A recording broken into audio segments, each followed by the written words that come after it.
Hello students. Now today we are going to see about new concept of bills. Okay, bills is nothing. அதாவது bills அப்படிங்கிறது வந்து என்ன அப்படின்னா இப்போ வந்து if credit sales made or credit purchase made instead of giving money or instead of given promise we can accept bill or we can pay bill. Okay, so அதாவது இதை எப்படி எக்ஸ்பிளைன் பண்ணுறதுன்னா நம்ம வந்து பில்ஸை வந்து அக்செப்ட் இப்போ வந்து ஒரு கிரெடிட் சேல்ஸ் நம்ம பண்ணுறோம் இல்லை ஒரு கிரெடிட் பர்ச்சேஸ் பண்ணோம் அப்படின்னா அதுக்கு நம்ம ஒரு எவிடென்ஸாக வந்து இந்த பில்ஸை வந்து எழுதி கொடுப்பாங்க. இந்த பில்ஸை வந்து என்ன அப்படின்னா ஒரு ப்ராமிசரி நோட் மாதிரி, நான் வந்து இந்த டேட்டுக்குள்ளே கரெக்டான அமௌண்ட்டை நான் பே பண்ணிடுறேன் அப்படின்னு சொல்லி யார் வந்து this is accepted by buyer, இது வந்து அக்செப்ட் பண்ணுறது யார்? பையர். அதை வந்து எழுதுறது யார்? ஹூ ட்ரா த பில்னா supplier. That means that supplier those who giving credit, அவர் வந்து கிரெடிட் கொடுக்குறவங்க தான் என்ன பண்ணுறாங்க, இந்த பில்லை வந்து ட்ரா பண்ணுறாங்க. ஸோ இந்த ரூல்ஸ் படி நம்ம என்ன பண்ணணும் அப்படின்னா இதில் வந்து நம்ம பில்ஸ் வந்து சம்டைம்ஸ் வந்து ஒரு கம்பெனியில் வந்து எல்லா டிரான்சாக்ஷனும் வந்து கேஷ்லேயே நடக்கணும் அப்படிங்கிறது வந்து பாசிபிள் இல்லை. ஸோ கிரெடிட் சேல்ஸ் வந்து நம்ம என்ன பண்ணுவோம். ஸோ அதே மாதிரி எல்லா பர்ச்சேஸும் வந்து கேஷ் பர்ச்சேஸாக நடக்கணுங்கிறது பாசிபிள் கிடையாது. நம்ம என்ன பண்ணுவோம், காசு கொடுக்கறதுக்கு பொதுவாக நாங்கள் வந்து ஒரு பர்டிகுலர் டேஸ்க்குள்ளே நாங்கள் தந்துடுறோம் அப்படின்னு சொல்லிட்டு பில்ஸ் வந்து எழுதுவோம். That is called bills receivable, bills payable. அப்போது பில்ஸ் ரிசீவபிள் அப்படின்னா நமக்கு வர வேண்டிய பில். நல்லா புரிஞ்சுக்கணும் ஸ்டூடெண்ட்ஸ், இது என்ன அப்படின்னா பில்ஸ் ரிசீவபிள் அப்படிங்கிறது வந்து என்ன, நமக்கு வர வேண்டியது. பில்ஸ் பேயபிள் நான் உங்களுக்கு அசெட்ஸ் லைபிலிட்டிஸ்லேயே எழுதி கொடுத்துருப்பேன் பாருங்கள். அசெட்ஸ் லைபிலிட்டிஸ்லேயே என்ன இருக்கும் அப்படின்னா பில்ஸ் ரிசீவபிள்ங்கிறது வந்து அசெட்டில் இருக்கும், ஏன்னா நமக்கு வர வேண்டியது இன்னும் வரல. பில்ஸ் பேயபிள் அது பேர்லேயே இருக்குது. பேயபிள்னா என்ன, பே பண்ண வேண்டியது, அப்போ நமக்கு கொடுக்க வேண்டிய பொறுப்பு இருக்குது. So it is called liability. So bills receivable அப்படிங்கிறது நமக்கு வர வேண்டியது, பில்ஸ் பேயபிள் அப்படிங்கிறது நம்ம கொடுக்க வேண்டியது. ஸோ இந்த பில்ஸோட ட்ரீட்மெண்ட்டை பற்றி தான் நம்ம இப்போ பார்க்க போகிறோம். இந்த பில்ஸ் வந்து சொல்கிறாங்க இல்லையா, நம்ம கொடுக்க வேண்டிய பில்ஸ் வந்து ஒரு 3 ட்ரீட்மெண்ட் இருக்குது. அதே மாதிரி நம்ம வந்து அக்செப்ட் பண்ணிட்டோம்னா அதுக்கு வந்து நம்ம வந்து அக்செப்ட் பண்ணிட்டோம் அப்படின்னா அதுக்கு வந்து 2 ட்ரீட்மெண்ட் இருக்குது. நல்லா கன்ஃபியூஸ் இல்லாமல் சொல்கிறேன். நம்ம வந்து பில்லை அக்செப்ட் பண்ணிட்டோம் அப்படின்னா என்ன, நல்லா தெரிஞ்சுக்கோ. நம்ம வந்து பில்ஸ் அக்செப்ட் பண்ணிட்டா என்ன, நீங்கள் எழுதுகிற பில்லை வந்து நான் பே பண்ணுறேன் அப்படின்னு சொல்கிறது. That means bills accepted, that means bills payable. பாருங்க, நீங்கள் என்ன சொல்லியிருக்கேன், பில்ஸ் அக்செப்டட். பில்ஸ் அக்செப்டட்னா என்ன, பில்ஸு பே பண்ணி இங்கே எழுதியிருக்க பாரு, when bills accepted it is bills payable. புரியுதா? ஸோ இங்கே வந்து நீ என்ன பண்ணணும், பில்ஸ் அக்செப்ட் பண்ணிட்ட அப்படின்னா அது வந்து பில்ஸ் பேயபிள் டு கம்பெனிக்கு வந்து பில்ஸ் பே பண்ணுறோம் அப்படின்னு அர்த்தம். இது வந்து அதே மாதிரி நம்ம வந்து அந்த அக்செப்டட் பில்லுக்கு இப்போ நான் 30 நாளைக்கு நான் வந்து டியூ கேட்டிருக்கேன், நான் வந்து 30 நாளைக்கு வந்து நான் உங்களுக்கு டியூ கழித்து நான் தர்றேன் அப்படின்னு சொல்லிட்டேன் அப்படின்னா அந்த பில்லை வந்து நம்ம கட்ட போகிறோம். ஸோ கட்டிட்டோம் அப்படின்னா என்ன என்ட்ரி, இது வந்து நம்ம கம்பெனியோட அக்கௌண்ட்டு. எல்லா என்ட்ரிஸுமே நம்ம கம்பெனியில் நம்ம என்ன பண்ணுவோம் அப்படிங்கிறத தான் நம்ம இங்கே என்ட்ரி பண்ணுறோம். வேறு எந்த கம்பெனிலையும் என்ட்ரி பண்ணுறதை நம்ம இதில் ஃபாலோ பண்ணுறது கிடையாது. ஸோ இங்கே வந்து when accepted bills paid, நம்ம அக்செப்ட் பண்ணிட்டோம், 30 நாள் கழித்து அந்த அமௌண்ட்டை வந்து கட்டிட்டு வந்துட்டோம். அப்போ நம்ம இங்கே என்ன என்ட்ரி பண்ணோம் அப்படின்னா bills payable account debtor to cash account வர இந்த என்ட்ரி தான் நம்ம என்ன பண்ணணும், என்ட்ரி பண்ணணும். நெக்ஸ்ட் நம்ம பார்த்தோம் அப்படின்னா பாரு, பில்ஸ் அக்செப்டட். ஃபஸ்ட்டு வந்து நம்ம என்ன பண்ணுவோம், பில்ஸ் அக்செப்ட் பண்ணுவோம். ஓகேவா? நெக்ஸ்ட் பார்த்தோம் அப்படின்னா when accepted bills paid, accept பண்ணுவோம், அதுக்கப்புறம் பெய்ட் பண்ணுவோம். So X and co account debtor to bills payable. இங்கே எக்ஸ் அண்ட் கோ அப்படிங்கிறது வந்து எந்த கம்பெனியாக வேணாலும் இருக்கலாம். ஓகே, அது எந்த கம்பெனியாக இருந்தாலும் இருக்கலாம், அது அந்த கம்பெனி பேரை தான் நான் ஜஸ்ட் மென்ஷன் பண்ணேன். அடுத்தது வந்து அந்த அக்செப்டட் பில் வந்து பெய்ட் பண்ணும்போது bills payable account debtor to cash account. இது நீ நல்லா வந்து தரவு பண்ணணும், அப்போ தான் இந்த பில்ஸ் பேயபிளுக்கான ட்ரீட்மெண்ட் வந்து நீ போட முடியும். இதோட நம்ம இந்த பில்ஸ் ரிசீவபிள் இன்னும் சில ட்ரீட்மெண்ட் இருக்குது, இதை பார்த்துட்டோம் அப்படின்னா நமக்கு லெசன் ஓவர் ஆயிரும். ஸோ அடுத்த ரிமைனிங் இருக்கிற எக்ஸசைஸை ஈஸியாக போட்ட முடியும். ஸோ இதோட நம்ம இந்த லெசன் நம்ம முடிக்க போகிறோம் இந்த டாப்பிக்கோட. ஓகேவா? ஸோ நெக்ஸ்ட் நம்ம பார்த்தோம் அப்படின்னா பில்ஸ் ரிசீவபிளுக்கான என்ட்ரி. அப்படியே நான் சொன்னது என்ன, பில்ஸ் அக்செப்ட் பண்ணோம்னா அதுக்கு பேர் பில்ஸ் பேயபிள். ஆனால் இங்கே பார்த்தீங்கன்னா என்ன சொல்லியிருக்கோம், பில்ஸ் ரிசீவபிள். கவனி, இங்கே என்ன இருக்குது, bills receivable. Bills receivable அப்படிங்கிறது வந்து we have 3 entries. How many entries? We have 3 entries. இங்கே நம்ம பார்த்தோம் அப்படின்னா when bills accepted by our customer. நல்லா கவனி, இங்கே என்னது, ஒரு பில் வந்து நம்ம கஸ்டமர் வந்து அக்செப்ட் பண்ணிட்டார். இப்போ நான் ஒரு எக்ஸாம்பிள் சொல்கிறேன். Bills drawn on Suresh. Bills drawn on Suresh.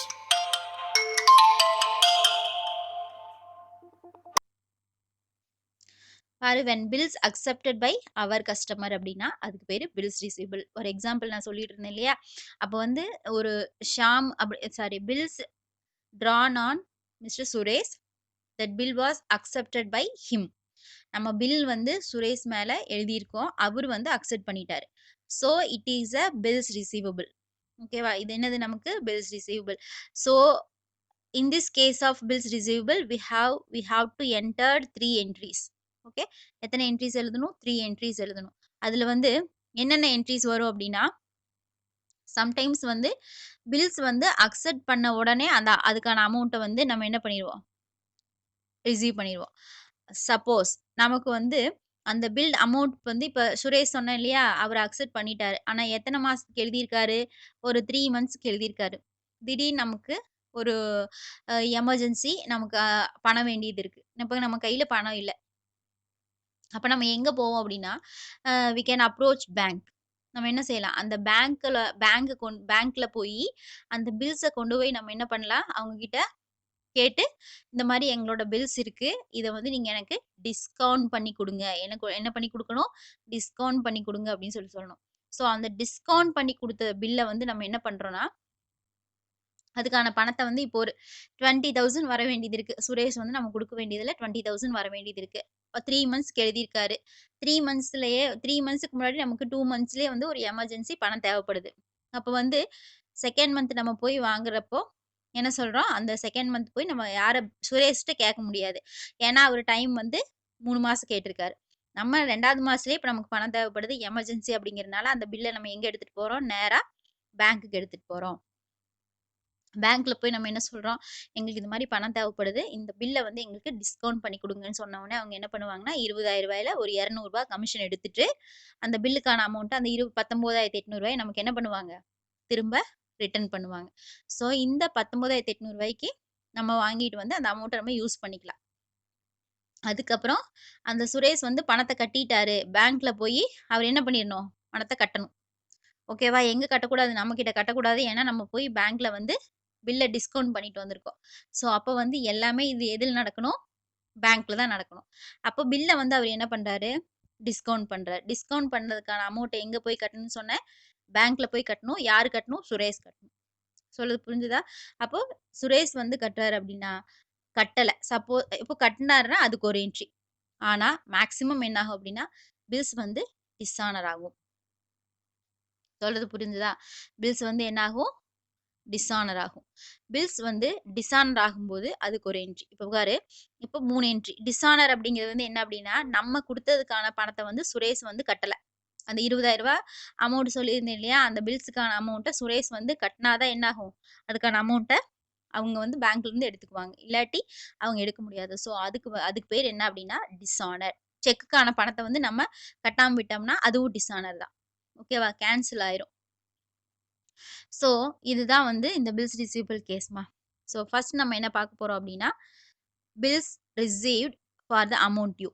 First வந்து ஒரு கம்பெனிகிட்ட இருந்து பில்ஸ் ரிசீவ் பண்றோம். That means bills accepted by Suresh அப்படின்னு வச்சுக்கலாம். அப்போ இங்க என்ன பண்றோம், என்ட்ரி என்ன, bills receivable account debtor to X and Co. ஓகேவா, நெக்ஸ்ட் பார்த்தோம் அப்படின்னா நம்ம என்ன பண்றோம், சுரேஷ் வந்து 3 மாசம் கணக்கு சொல்லிட்டு போயிட்டாரு. இப்போ நம்ம என்ன பண்றோம், when bills received by discounting with the bank, நம்ம போய் என்ன பண்றோம், பேங்க்ல போய் டிஸ்கவுண்ட் கேட்டு நம்ம வாங்கிட்டு வரோம். அப்போ வந்து டிஸ்கவுண்ட் பண்ணி கொடுங்க நம்ம கேட்கும்போது பேங்க் வந்து கொடுப்பான். இதுதான் அதுக்கான entry, bank account டெப்டார். Bank is a receiver இல்லையா. டிஸ்கவுண்ட் வந்து என்ன ஆகுது, டிஸ்கவுண்ட் ரிசீவ்டு, தென் பில்ஸ் ரிசீவபிள் அக்கௌண்ட். ஓகேவா, இப்போ நீ என்ன பார்த்த அப்படின்னு, இதுதான் என்ட்ரி. இதில் வந்து நம்ம ரூல்ஸ் யூஸ் பண்ண முடியாது, கோல்டன் ரூல்ஸ் யூஸ் பண்ண முடியாது. இது வந்து நமக்கு அது பில்ஸுக்கான என்ட்ரி, இது வந்து நம்ம ஆல்ரெடி ஃபிக்ஸ்டு. ஓகேவா? ஐசிஏஏ ஸ்டாண்டர்ட் படி இது வந்து ஃபிக்ஸ்டு. ஓகேவா? ஸோ இப்போ என்ன சொன்னேன்? பில்ஸ் வந்து டிஸ்கவுண்ட் பண்ணிட்டோம். அதுக்கான என்ட்ரி என்னன்னா, bank account debtor two discount account. அதுக்கப்புறம் பில்ஸ் ரிசீவபிள் அக்கவுண்ட். நெக்ஸ்ட் நம்ம பார்த்தோம் அப்டின்னா, பாரு இங்க என்ன குடுத்துருக்கான்? when bills discounted with the bank is dishonored. Okay when bills discounted with the bank is dishonored. அதுதான். அப்ப சுரேஷ் வந்து அதுக்கான பணத்த கட்டல. அப்ப வந்து என்ன பண்ணுவான்? நம்ம வந்து அவனோட கணக்குல டெபிட் பண்ணிரணும். X and Co account debtor to bank account. Bank வந்து இந்த இடத்துல என்ன ஆயிரும் அப்டின்னா, கிவரா மாறிடும். இப்போ வந்து இந்த இடத்துல ரூல்ஸ் யூஸ் பண்ண முடியாது. நம்ம பில்ஸ் பொறுத்தவரைக்கும் நம்ம ஃபிக்ஸ் பண்ற ரூல்ஸ் தான். ஆல்ரெடி இருக்கிற ரூல்ஸ் தான். அப்ப இங்க என்ன வருது? when bills discounted with the bank is dishonored அப்டின்னா, X and Co account debtor to bank account. ஓகேவா? ஸோ இதுதான் நீ வந்து என்ன பண்ணிக்கணும்? நல்லா ஞாபகம் வச்சுக்கணும். ஸோ இந்த ரூல்ஸ் வந்து ரொம்ப ரொம்ப முக்கியம். இத்தன நாளைக்கு நீ இப்ப வரைக்கும் நீ என்ன ரூல்ஸ் வந்து நீ மெமரி பண்ணையோ, அது கூட இல்லாம இந்த ரூல்ஸ் வந்து நீ மெமரி பண்ணிட்ட அப்டின்னா, ஆட்டோமேட்டிக்கா நீ என்ன பண்ணிடலாம்? பில்ஸ் சம்மந்தமான சம்ஸ் எல்லாம் நம்ம போட்டுக்கலாம். ஸோ இந்த ரூல்ஸ் வந்து very very important. Okay. Bills சம்மந்தமா. So 3+2 5 entries if you memorize you will be thorough in bills treatment. Okay. Next பார்த்தோம் அப்டின்னா, கொஞ்சம் ஈஸியானது தான். அத விட. அது இப்ப வரைக்கும் பார்த்தது ஈஸி தான். இப்ப இதுல பார்க்க போறது என்ன அப்படின்னு சொல்லி பார்த்தோம்னா, some of the different terms of treatment. ஓகேவா? இதுல அதர் ட்ரீட்மெண்ட்ஸ்ன்னு குடுத்துருக்குனா, இங்க பாரு. இதுல வந்து ஃபர்ஸ்ட் வந்து இப்ப வர்றோம் நம்ம. ஒரு துணி கடை வச்சிருக்கோம். ஒரு டெக்ஸ்டைல் ஷாப் வச்சிருக்கோம் அப்படின்னா, அந்த டெக்ஸ்டைல் ஷாப்புக்கு வந்து நம்ம யாருக்காவது டொனேஷன் குடுக்கலாம். ஓகேவா? இல்ல ஃப்ரீ சாம்பிள்ஸ் குடுக்கலாம். இந்தாங்க நீங்க எடுத்துட்டு போங்க. புடிச்சதுன்னா யூஸ் பண்ணுங்க. பிடிக்காட்டி நீங்க திரும்ப குடுத்துருங்கன்னு சொல்லி நம்ம என்ன பண்றோம்? குடுக்குறோம். அந்த மாரியெல்லாம் நம்ம குடுக்கும்போது, சேரிட்டி குடுக்குறோம். இந்த மாரி ஒரு ஆர்கனைசேஷன்ல இந்த மாரி நெறைய டிரான்சாக்ஷன் நடக்கும். ஸோ அதுக்கு தனித்தனியா வந்து ட்ரீட்மெண்ட்ஸ் இருக்கு. மத்ததுக்கெல்லாம் ஆஸ் யூசுவல் ட்ரீட்மெண்ட்ஸ் தான். அந்த மாரி கொஞ்சம் வேரி ஆகுற ட்ரீட்மெண்ட்ஸ் வந்து இதுல இருக்கு. அது வந்து நீ வந்து என்ன பண்ணணும்? தரவு பண்ணணும். அதுல ஃபர்ஸ்ட் என்ன அப்படின்னு சொல்லி பாரு. இத நீ செப்பரேட்டா நீ பார்த்துட்ட அப்படின்னா, ஏன்னா நான் சம் கூட சொல்லும்போது உனக்கு என்ன ஆகும் அப்படின்னா, கன்ஃப்யூஸ் ஆகும். அதனால நீ செப்பரேட்டா நீ பார்த்துட்ட அப்படின்னா, ஆட்டோமேட்டிக்கா உனக்கு அந்த இடத்துல வந்து கிளிக் ஆகும் எக்ஸாம் எழுதும்போது. சரி பாரு இப்போ ஃபர்ஸ்ட் வந்து அதர் ட்ரீட்மெண்ட்ஸ்ல நம்ம ஃபர்ஸ்ட் பார்க்க போறது என்னன்னா, டொனேஷன். ஃபர்ஸ்ட் நம்ம பார்க்க போறோம் டொனேஷன். டொனேஷன் குடுத்துட்டோம்னா, நம்ம கம்பெனியில் இருக்கிற கூட்ஸ் தான் நம்ம குடுப்போம். டொனேஷன் ஆனாலும் சரி, சேல்ஸ் ஃப்ரீ சாம்பிள்ஸ் ஆனாலும் சரி, சேரிட்டி ஆனாலும் சரி, எல்லாமே நம்ம என்ன குடுப்போம்? டொனேஷன் தான் குடுப்போம். அப்ப இங்க என்ன குடுத்துருக்கா? Purchase account. பாரு. ஃப்ரீ சாம்பிள்ஸ் புரொவைடட் இருக்கா? இங்கேயும் என்ன குடுக்குறோம்? Purchase account. கூட்ஸ பிசினஸ்குள்ள இருந்து நம்ம எடுத்துட்டாலே அதுக்கு பேரு பர்ச்சேஸ் தான் நம்ம கிரெடிட் பண்ணுவோம். இங்க சொல்லியிருக்கேன் ஆல்ரெடி சொல்லியிருக்கேன். when goods is taken from the business we have to credit the purchase account. ஓகேவா? in concern concern sorry in concern transaction. இப்ப இதுல வந்து அது அந்த அந்த டிரான்சாக்ஷனுக்கு தகுந்த மாரி நம்ம வந்து என்ன பண்ணணும்? ஆனா காமனான விஷயம் என்ன அப்டின்னா, பர்ச்சேஸ வந்து நம்ம என்ன பண்ணணும்? கிரெடிட் பண்ணணும். அவ்வளவுதான். நெக்ஸ்ட் பார்த்தோம் அப்டின்னா, இன்கம் டாக்ஸ் பெய்ட் பண்றோம். கண்டிப்பா ஒரு ஃபர்ம்ன்னு இருந்துச்சுன்னா, ஒரு ஆர்கனைசேஷன் இருந்துச்சுன்னா, கண்டிப்பா இன்கம் டாக்ஸ் பெய்ட் பண்ண வேண்டியது வரும். அப்ப இன்கம் டாக்ஸ் பெய்ட் பண்ணும்போது, it is a it is a expense of proprietor தான். இல்லையா? Paid of the owner. ஓனர்னா யாரு? புரொப்ரைட்டர். ஸோ அவருக்கு வந்து நம்ம இன்கம் டாக்ஸ் பெய்ட் பண்ணும்போது, it should be recorded as drawings. இதெல்லாம் நீ மெமரைஸ் பண்ணணும். பாரு. டிராயிங்ஸ். இங்க வந்து drawings account debtor to drawings account debtor to bank account. ஏன் பேங்க் அக்கவுண்ட்னா, இப்ப இருக்கிற இன்கம் டாக்ஸ் படி we have to pay the income tax amount through online only. ஓகேவா? So mobile banking only. So bank மூலமா தான் நம்ம டீல் பண்ண முடியும் இன்கம் டாக்ஸ். அதனால தான் நம்ம என்ன பண்றோம்? பேங்க்க வந்து நம்ம கிரெடிட் பண்றோம். Credit the giver. Bank is the giver. டிராயிங்கிறது வந்து பர்ச்சேஸ் அமௌண்ட். நம்ம பேங்க்ல இருக்கிற அமௌண்ட்ட எடுத்து நம்ம என்ன பண்றோம்? புரொப்ரைட்டரோட பெர்சனல் யூஸுக்காக நம்ம அது குடுக்குறோம். ஓகே. அப்போ வந்து drawings account debtor to bank account. Next பார்த்தீங்கன்னா, ஆல்ரெடி நான் சொல்லியிருக்கேன். என்ன சொல்லியிருக்கேன்? Free samples provided. ஃப்ரீ சாம்பிள்ஸ்னா என்ன? இந்த மாரி எங்க பிராண்ட வந்து நீங்க எடுத்துட்டு போங்க. புடிச்சா யூஸ் பண்ணுங்க. இல்லாட்டி நீங்க திரும்ப குடுத்துருங்க. இல்லாட்டி வேண்டாம் நீங்க பர்ச்சேஸ் பண்ண வேண்டாம் அப்படின்னு சொல்றாங்க. அந்த மாரி சேல்ஸ் ப்ரமோஷனுக்காக நம்ம குடுக்குறது. ஸோ இந்த இடத்துல வந்து நம்ம எத வந்து டெபிட் பண்ணோம் அப்படின்னா, sales promotion should be debited. Okay.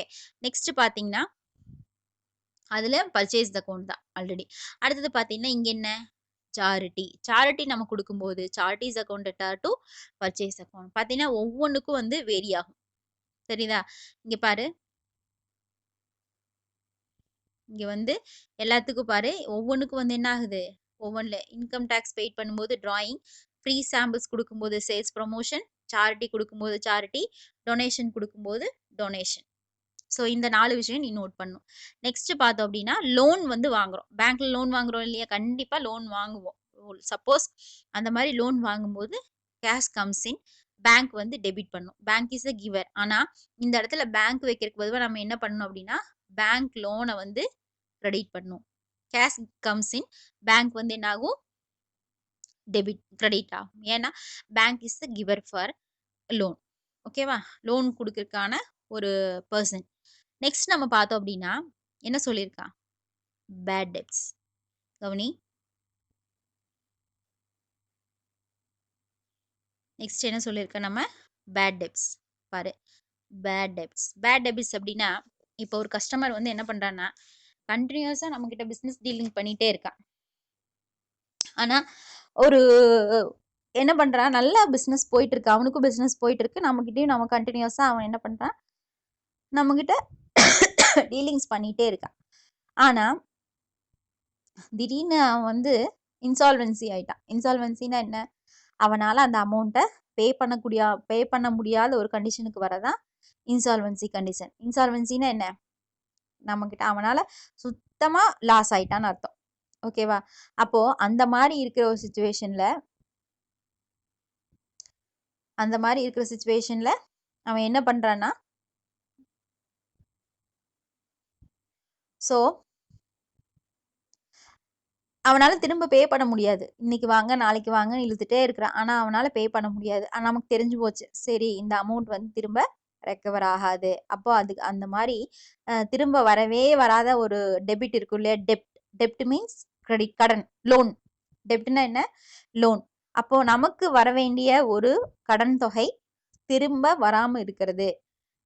the debts which cannot be recovered is called bad debts ன்னு சொல்லுவாங்க. எந்த டெப்ட் வந்து ரெக்கவர் ஆகாதோ அந்த டெப்ட்டுக்கு பேர் என்ன?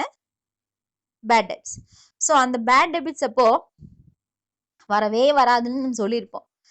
ஆனா அது bad debts is a loss for the business, right? So bad டெப்ட்ஸுங்கிறது வந்து பிஸ்னஸ்க்கு வந்து ஒரு லாஸ். அப்போ நம்ம என்ன பண்ணணும்? பேட் டெப்ட்ஸுங்கிறது லாஸ். அப்போ வந்து நம்ம என்ன பண்ணணும்? அது பேட் டெப்ட்ஸுங்கிறது உனக்கே தெரியும். Loss should be debited according to the nominal account principal. So அது வந்து கன்சிடர் பண்ணவே வேண்டியதில்லை. பேட் டெப்ட்ஸ் வந்து ஆட்டோமேட்டிக்காக டெபிட்டாரு. ஏன்னா it is a loss for the business. All the expenses and losses will be debited according to the nominal account. அது okay. இப்போ திடீர்னு என்ன பண்றாங்க அப்படின்னா, அந்த நமக்கு பணமே வராதுன்னு நினைச்சிட்டு இருந்தவங்ககிட்ட இருந்து திடீர்னு ஒரு அமௌண்ட் வருது. ஸோ அதுக்கு பேர் என்ன அப்படின்னா, பேட் டெப்ட்ஸ் ரெக்கவர்ட் அப்படின்னு அர்த்தம். அப்போ வந்து அதுக்கான பணத்தை வந்து அவன் பே பண்றான். சப்போஸ் இப்போ ஒரு ஒரு கஸ்டமர் வந்து 20,000 கொடுக்க வேண்டியது இருக்கு அப்படின்னா, அதுல வந்து 4,000 கொடுத்துறான். ரிமைனிங் வந்து 16,000 அவனால என்ன பண்ண முடியல? கொடுக்க முடியறது இல்ல. ஸோ அப்ப நம்ம இங்க என்ன பண்ணுவோம் அப்படின்னா, எவ்வளோ கேஷ் வந்து உள்ள வருதோ அதை வந்து நம்ம என்ன பண்ணுவோம்? கேஷ் கம்ஸ் இன்ன வந்து டெபிட் பண்ணுவோம். பேட் டெபிட்ஸ் எவ்வளோ வருது? இப்போ பார்த்தீங்கன்னா, இப்போ கேஷ் கம்ஸ்ன்னு சொன்னேன் இல்லையா? இப்போ எவ்வளோ அமௌண்ட் கொடுக்குறேன்னு சொன்னா? 4,000 இங்க கம்ஸினா? பேட் டெபிட்ஸ் எவ்வளோ மொத்தம்? 16,000. ஓகேவா? இதுல வந்து எக்ஸ் பர்சன் மொத்த கணக்கு எவ்வளோ? 20,000 ரூபாய். சரி, என்னால எழுத முடியல. இருந்தாலும் இங்க வந்து ஒரு எக்ஸாம்பிளுக்காக சொல்றேன். 20,000 ரூபாய் வந்து எக்ஸ் பர்சன் அக்கௌண்ட் வந்து, அதாவது 20,000 கொடுக்க வேண்டியதுல 16,000 நமக்கு லாஸ் இப்போதைக்கு. அது திரும்ப ரெக்கவர் ஆயிடுச்சுன்னா அதை நம்ம மறுபடியும் கிரெடிட் பண்ணிக்கலாம். கேஷ் அக்கௌண்ட் டெப்ட்ஸ் வந்து 4,000 ரெக்கவர் ஆனது, அதாவது உள்ள வருது. ஸோ இது எல்லாமே ஸ்டூடெண்ட்ஸ் உங்களுக்கு எல்லாமே வந்து உங்களுக்கு எக்ஸாம்பிள் சம்ஸில் இருக்கு. டோட்டலா வந்து நான் இதை வந்து பண்ணி காமிச்சிருக்கேன். நீங்க எக்ஸாம்பிள் சம்ம ரெஃபர் பண்ணி கிளாஸ் ஒர்க்ல போடு.